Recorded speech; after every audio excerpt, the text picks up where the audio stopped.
Welcome to the PharmaSource podcast. A very warm welcome to another edition of the PharmaSource podcast. Great to welcome you all back today, and a very warm welcome to our guest, David Anchell, Managing Director of Camida Limited. David, a very, very warm welcome to the podcast. Thanks so much, Chris. It's very good to be with you. David, you've had a fascinating career to date. Originally from Kent, I believe, moved to Ireland in the late 70s, sometime around then, and then started Camida several years later. Can you give us a bit more flavour about your career history and journey to start with? I certainly can, yes. It's been less than a straightforward conventional journey, I would say. It's certainly been fascinating for me, so I hope I don't bore you with the story, but...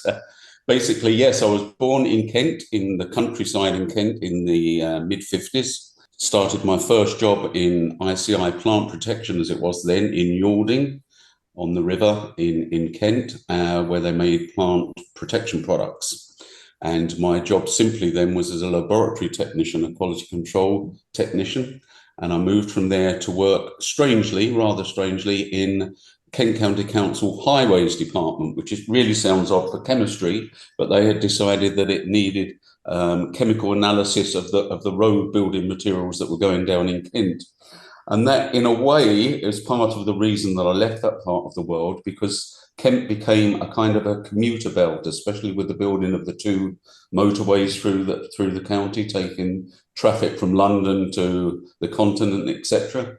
And I guess, quite simply, that kind of busy commuter type lifestyle didn't suit me. So I decided to move to a more rural location. Being absolutely hopeless at linguistics or languages, I decided I needed to focus on an English-speaking place. Australia, Canada, New Zealand all seemed so terribly far away. So I just looked across the little Irish Sea and decided that might be a place for me. And it's proven to be a success, I guess. I'm now in my 70th year, so it's certainly become my home. Very interesting to hear about the background, and really also interested to hear about the Camida story. It's a very, very established business nowadays, kind of multi-million revenue, strong workforce, long history, etc. But maybe take us back to the beginning and how things started after you arrived in Ireland. Well, I arrived in Ireland on the 4th of July 1977, having gotten married on the 1st of July 1977. And we drove to Ireland, I think, in a 1966 registered A40, if my recollection is correct. So I had approached a number of companies in the chemical business before I moved to Ireland. One or two of them were kind enough to give me an opportunity and a job interview. And I ended up working as a salesperson for BASF, or rather the agency for BASF in Ireland. So that was the 70s, and it was the very beginnings of the overseas capital investment into Ireland of the pharmaceutical industry. Mm-hmm. So it was very opportune for me, because basically BASF, who of course are a chemical company rather than a pharmaceutical company, but they have a very strong intermediate range for pharmaceuticals. So they appointed me to distribute those for them in Ireland. And with the industry growing, blossoming, and that new approach, it turned into be a good success. So I worked with them for 10 years, learning the pharmaceutical industry as it grew in Ireland, learning about small molecule production, in other words, organic synthesis of pharmaceuticals.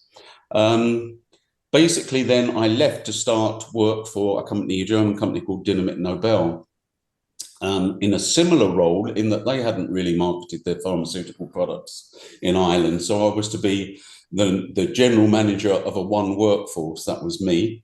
Shortly after joining them, they were bought by Hulls, so another German chemical giant.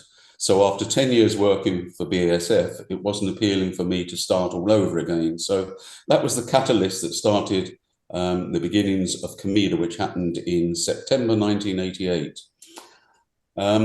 What I had was a bunch of good and loyal customers, but absolutely nothing to sell. So without it being a careful planned strategy, that was the beginnings, the infancy of the theory of what we are at Camida, which is a problem solver or a handling of inquiries. So I went to my customers and said, well, men, I'm not quite sure what I'm doing, but I'm starting a company. And enough of them either liked me enough, trusted me enough, realized I had something to offer, added value. So they gave me enough opportunities to create some business. And those opportunities were simply either inquiries for obscure products, or they felt they needed some assistance in the world, in the supply. They didn't want to do the buying and the importation, etc. themselves. So that was the beginnings of what to this day is us handling relationships and business from our customers. So even now, 65% of our business comes from inquiries or people giving us opportunities or problems for us to resolve rather than us pushing products or services onto them. Yeah, that's great. I'm going to dive back into that problem-solving theme in a minute. I think it's a really interesting area. But maybe first, David, to tell us a little bit about how the business has evolved over that time since 1988. My understanding, obviously, is that kind of life sciences is an important part of the business, but obviously it's fairly broad. So how has it evolved over that time? Yes, very good question. And it has evolved. At that time, a chemical distributor could, if he chose to, buy a product, stick a new label on it, and sell it again, disguised as to its source. And that would be absolutely impossible to this day. But I realized, I guess, that era was coming. So I never disguised anything. I was completely transparent and open. So all our supplier contacts were known to our customers. And I always believed, and I believe to this day, that our job is to add value rather than sell stuff and make money. So that's how it's evolved. You're quite right. Our main sector is still the life science industry. And I'll talk a little bit later about the split between our Irish business and our UK business, and indeed our international business. But we also have business in the industrial sector, and that's strong for us in the UK. So paints and printing inks and sealants and coatings are strong for us in the UK. And we also have a food industry division. But our focus, our core activity is still pharmaceuticals. Okay, that's great. Thank you. Really interested in this whole customer centricity perspective, the point you make about inquiries. You know, it's clear talking with you that customer centricity and being a true problem solver is very important to you and to the team at Camida. Can you maybe give us an example of how this approach has helped some of Camida's clients? Basically, we are open to any kind of procurement issue, be it the need for a complex formulation or solution, be it for an obscure product, be it for a higher quality product or higher purity product. And we've invested heavily in areas where we can improve our procurement for raw materials for pharmaceutical industry. So we're 35 years old, or a little more than 35 years old now. So from day one, we carefully kept a record or built a library of all of the communications and contacts that we've ever made. So we have a huge internally built, but also externally provided database of raw material providers around the world. We have a slightly unusual, I would say, if you're not unique, resource, which is a technical sourcing team. So we have, I believe there's 6 to 8 people in our company that are technically qualified, third level, appropriate degree subjects, some of them with PhDs, who spend their time solving these inquiries or these problems that our customers bless us with. In addition, we're part of an international network called Indis, which is comprised of companies like us around the world. We meet annually. We share information about the marketplace, about running our businesses, but also indeed about sourcing and quality assurance in various countries in the world. And again, if you and I get the time, and I think we will later, we'll talk about the geographical changes in raw material supplies. But basically, we have invested, and my company or our company depends 100% on the ability of our staff to service our customers properly. We don't own any IP. We don't produce anything except unless we have it custom made. So what we are is what we provide to the customers. Okay, that makes sense, and hence the real focus on being a true problem solver, as you mentioned, and creating a team and a business around that. It's really fascinating. It's fascinating and it's rewarding too, because if we receive those inquiries, it normally means that somebody else has trouble. So it's a real challenge. And all my life and to this day, I enjoy solving difficult problems or difficult challenges, or even, my staff hate me for this, I even like solving complaints, because you learn so much when you tackle a problem and overcome it. It's very satisfying. I completely agree, 100%. Camida is a big player in raw materials for the pharma sector, and this is certainly an important sector for many of our PharmaSource listeners. Can you talk us through, David, some of the developments and pain points in this sector and what Camida is doing to address those, please? Yes, well, some of the trends are in manufacture and the changes in the needs of the market, I guess. Originally, pharmaceuticals were made almost exclusively by organic synthesis, so small molecules, as we term it. It's certainly developed over the last 10 to 15 years into predominantly biopharmaceutical means of production, so fermentation, etc. And I think it's trending towards advanced and tailored therapeutics. So there's a change in the end production of pharmaceuticals, I would say, and that has meant a change in raw material needs. One of the pain points, I would say, in that, if you think of biopharmaceutical production, they use products that weren't traditionally used in pharmaceuticals. So things like buffers, cleaning solutions, minerals, sugars, all kinds of things that were previously used as commodities or made as commodities.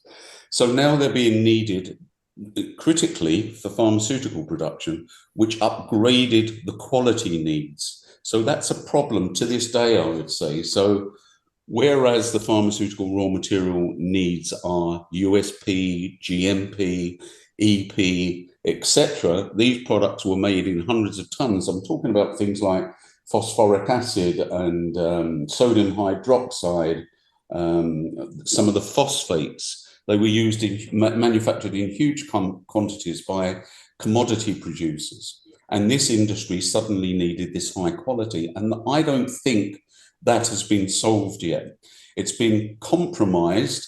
The supply is compromised, I would say, by individual companies taking those commodity materials, repackaging them, retesting them, and selling them as higher grade materials, when in fact the basic manufacture still is of a commodity type, almost food production methodology. So I would say that's still a pain point.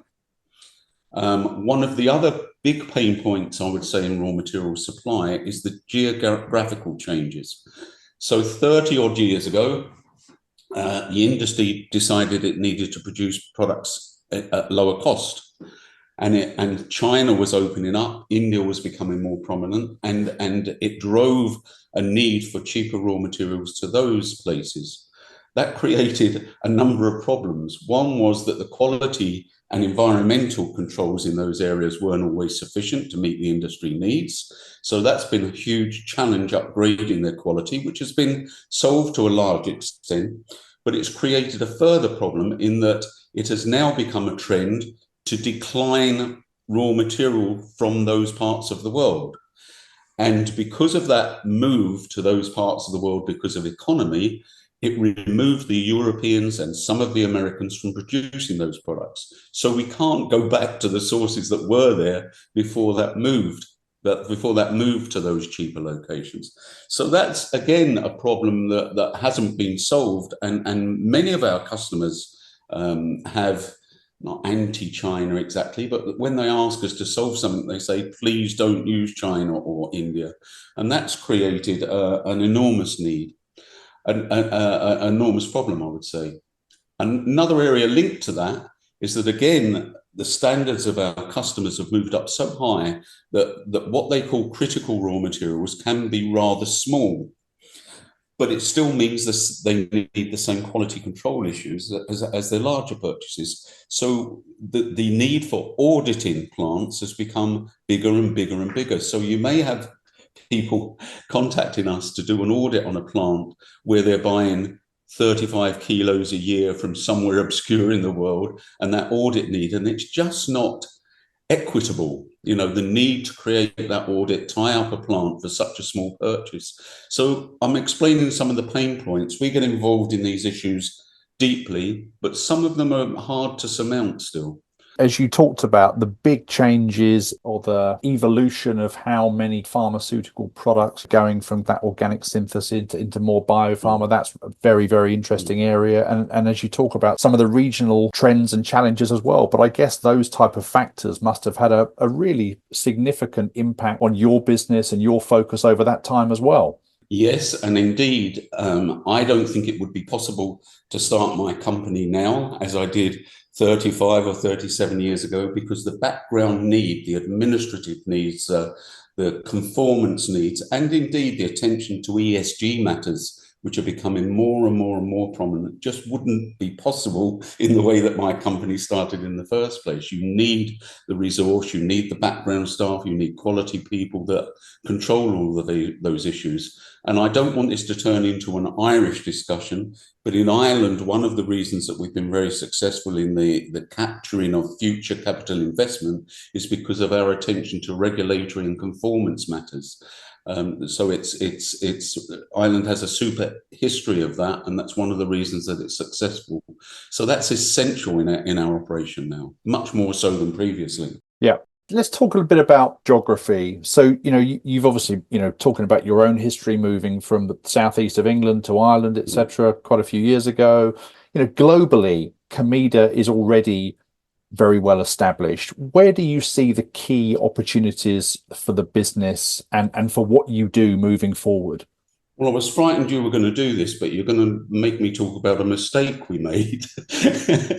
So when the company started in 1988, I actually had a couple of co-shareholders, and we formed two companies, one in the UK and one in Ireland. Unfortunately, our one in the UK was not as successful as the one here in Ireland.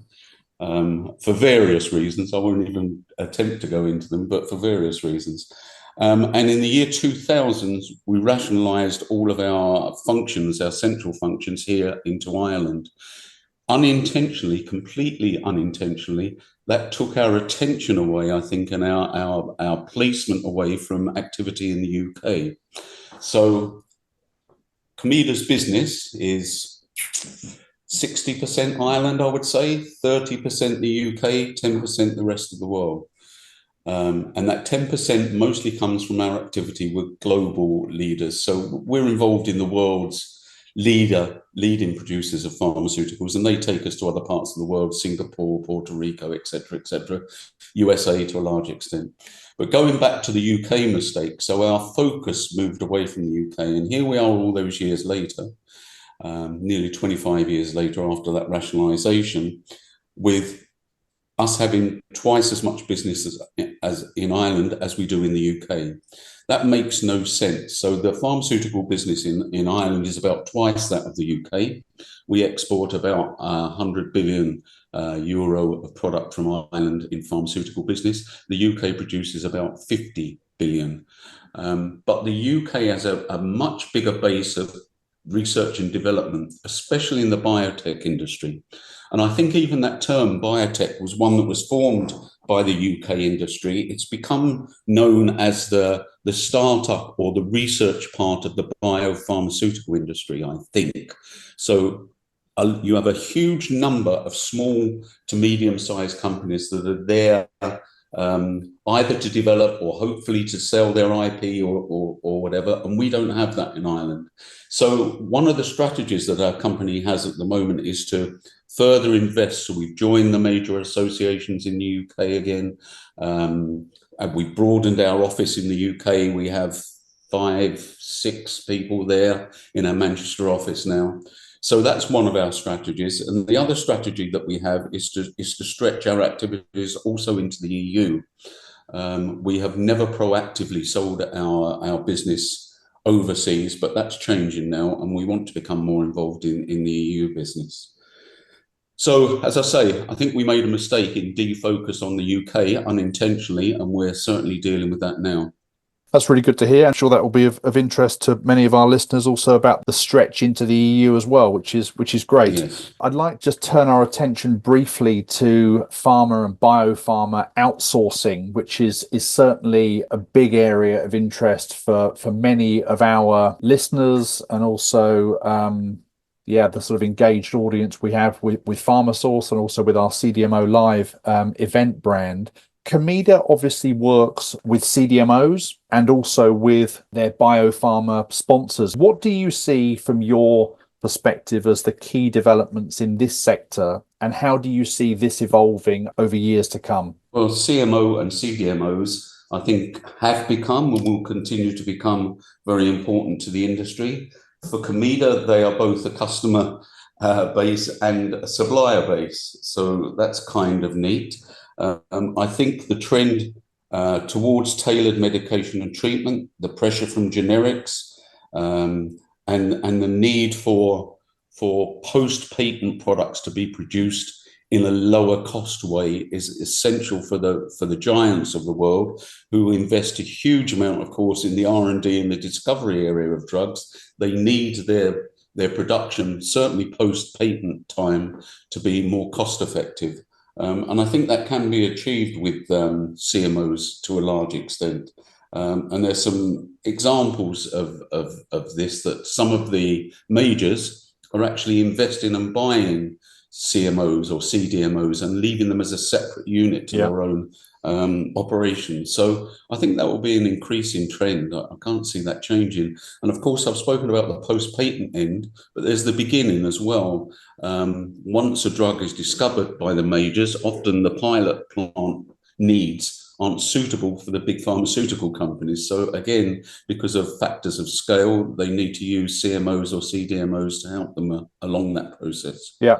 It's a complementary part of the market. I don't think it's one thing or the other. I think it's a complement to the whole scene, really. Yeah. David, if there's one more trend or market dynamic that you feel our listeners should or need to be aware of, what would that be? I think some of the areas that I've already touched, just to go over them again, the need for background information is growing and growing and growing. So sometimes when we receive a request for raw material now, we get questionnaires about the manufacturing base, and these can be multi-page and very onerous. So attention to those matters, attention to ESG. ESG is going to be increasingly important, and that, of course, is related to the geographical sourcing that I was talking about earlier. I think they're really just the trends. The need for confirmation and conformance is going to get stronger and stronger, and not less and less. One thing I haven't spoken about is the strong base that we have of our principals. So we do have chemical manufacturers, fine chemical manufacturers who are dedicated to work through us as well. So I just wanted to touch on that before we move on out of that area as well, that we have strong connections with strong manufacturers in the industry. And obviously that's important. We want to supply from reputable, reliable sources. Of course. Yeah, that makes a lot of sense. Finally, the Camida team, I'm sure, will be gathering with the rest of the industry at CPHI in Milan in a few weeks' time. Anything special happening this year with Camida at CPHI in Milan, and any general CPHI advice that you'd like to share with PharmaSource listeners ahead of obviously one of the largest gatherings in the pharmaceutical and biopharma calendar? Well, because of this podcast, I've glanced my eyes over our CPHI attendance. I think it's the 35th anniversary year for CPHI this year. And I think there's a possibility, I can't guarantee this, I think there's a possibility that I've been at every one. So I think they should have a book of stamps of passport attendance. I think I've been to 35. Or this will be the 35th. We've got a team of about 15 of us going, I believe. If you would like me to, there's one thing that is happening for Camida. Our company, I haven't spoken about it, but it's rather unconventional in the way that it conducts its business, in that we don't focus on profitability for our company. We focus on lots of other things, the prime things being excellence, motivated workforce, earning good reputations with our customers, suppliers, sharing our success with our community. So the reason I harp on that particular point is that we just created a book called the Camida Miscellany, which we are going to launch over the next few weeks, and that will be available at CPHI. So it talks about all the other stuff that we do other than sell fine chemicals to the pharmaceutical industry. So that's a neat little thing for us, I think. I asked my team yesterday, I don't know if you want me to do this or not, but I asked my team yesterday for some tips for your listeners. Please do. If this goes on too long, stop me or edit it out at the end. But these are kind of simple day-to-day tips about CPHI. So I'm going to read out what they sent me. They said, download the app before you travel. Schedule your meetings in a clever way. Check what hall your meetings are in and group those meetings together where possible. It can take up to 20 minutes plus to walk between halls, so bear this in mind when scheduling your meetings. While it's good to schedule meetings on the half hour, it may not be practical if halls are a long way apart. Have your presentation, meeting agendas, meeting notes handy as the meetings are quick. Look at the actual map outside of all the hall doors before you go into a hall to get your bearings, as you might be entering at the opposite side of the hall or a side entrance. We noticed last year a lot of people didn't have physical badges on them, more than likely due to sustainability, etc. However, having a physical badge makes it easier to recognise and acknowledge people and their companies, and not being embarrassed by not remembering names, etc. Very good. This is from many years of experience. It may sound trivial, silly notes, but it's from years of experience. If you're intending or gathering brochures, a rucksack with wheels would be handy. Transport to and from, it gets sillier. Transport to and from exhibition centre will be extremely busy, so if using public transport, give yourself plenty of time. If working on a stand, it's good to be there before the exhibition opens to ensure stands is the way you left it the previous day, and not if you have time, and so you have time to get issues sorted. Collect as many contacts as you can. It is a networking event.